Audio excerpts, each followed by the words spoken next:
When it comes to hope, we didn't just pop up and get to where we are. We all have a long road of people, places, and events that brought us to where we are with hope. They are our legacy of hope. My hope legacy starts way back at the beginning of my earliest memories. I believed in hope. I wanted hope to be true. I thought that hope was a great goal and that everyone wanted hope as much as I did. But then life happened, and the hope I had started to drain away. The hope that was right there in front of me began to evaporate, and while there were many little things that drained hope slowly out of my life, there is one conversation that just rocked my world and how I looked at hope. My dad and I were watching baseball on our black and white TV that got 3 channels.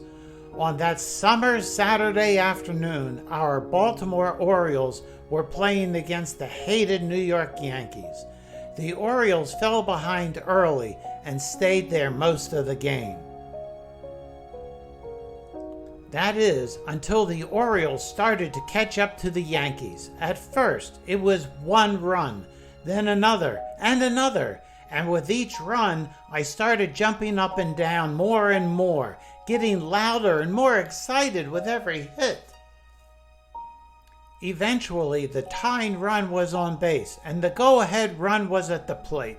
The crowd was on its feet, and I was going out of my mind with hope and delight. The Yankee manager called time and slowly walked out to the mound. There was a break in the action, so I turned to my dad to see what he was doing. There he sat in his favorite chair, with his favorite cold beverage in hand. He wasn't excited in the least. He just sat there without any expression on his face. Eventually, he brought the cold beverage up to his lips and poured down a long, slow mouthful. I just about became unglued. "What's wrong with you, Dad? Why aren't you cheering for the Orioles? Don't you want our home team to win? Don't you care if we beat the hated and evil New York Yankees?" He put down his beverage and leaned forward. He stared into my eyes with the look I can still see. Without any emotion, he calmly said the words that have stuck with me all of my life. "I don't want to be disappointed, so I refuse to hope." Let me say that again so it can sink in. I don't want to be disappointed, so I refuse to hope. For a very long time, those words haunted me. They infected my life and poisoned the idea of hope. The result? I took my dad's words in and made them mine. I tried to live them. I wasn't going to let disappointment in. I wasn't going to hope. My legacy of hope was changed to one of hopelessness. I always knew this lack of hope was only going to make me look at life with sad eyes, creating an empty and doomed life. My default options for life were set to expect nothing but sorrow and loneliness for all my days.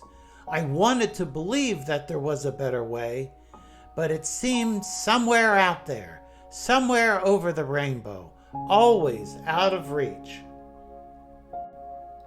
I know that I haven't experienced everything you have. I don't have the same bumps, bruises, or broken bones in life as you do. I know it. I would never claim it. But perhaps my legacy of hope gives me a little bit of credibility with you, that you can trust me. Why do I tell you this? Because I want you to know that you've got a friend. Someone who's made it out of hopelessness one step at a time. One exciting step forward followed by one discouraging step backward. I want to encourage you along your way towards hope. And hopefully, pointing out the holes and detours that only slow you down. Go to www.checkglad.org to start refilling your life and the lives of the people around you with hope.